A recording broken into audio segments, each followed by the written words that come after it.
రాజమౌళి దర్శకత్వంలో వచ్చిన బాహుబలి 2తో ప్రభాస్ మార్కెట్ అమాంతం పెరిగి ఎక్కడికో వెళ్ళింది. టాలీవుడ్ సినిమా చరిత్రలో ఏ హీరో సాధించలేని కలెక్షన్స్ అప్పట్లో బాహుబలి 2 రాబట్టింది. ఇక రాజమౌళి లేకుండా కూడా ప్రభాస్ ఆ ఫీట్ ను మరోసారి అందుకున్నాడు. Rebel star latest block buster కల్కి 2898 AD సూపర్ హిట్ టాక్ తో 1000 కోట్ల కలెక్షన్స్ రాబట్టింది.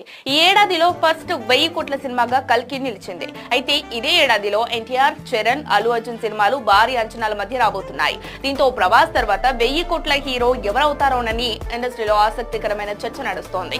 ముందుగా ఎన్టీఆర్, కొరటాల శివ కాంబినేషన్ లో తెరకెక్కుతున్న దేవర సెప్టెంబర్ 27న థియేటర్లోకి రాబోతోంది. 2 భాగాలుగా రానున్న ఈ చిత్రంపై ప్రేక్షకుల్లో అంచనాలు తారాస్థాయిలో ఉన్నాయి. దీంతో టైగర్ 1000 కోట్లు కొడతాడా అనేది చూడాలి. ఇక ఆ తర్వాత అల్లు అర్జున్, సుకుమార్ కాంబోలో వస్తున్న పుష్ప సీక్వెల్ రానుంది. డిసెంబర్ 6న పుష్ప 2 రిలీజ్ చేయబోతున్నారు. ఈ సినిమాపై ఎక్కడా లేని అంచనాలున్నాయి. ముఖ్యంగా నార్త్ బెల్ట్ లో పుష్పరాజ్ కు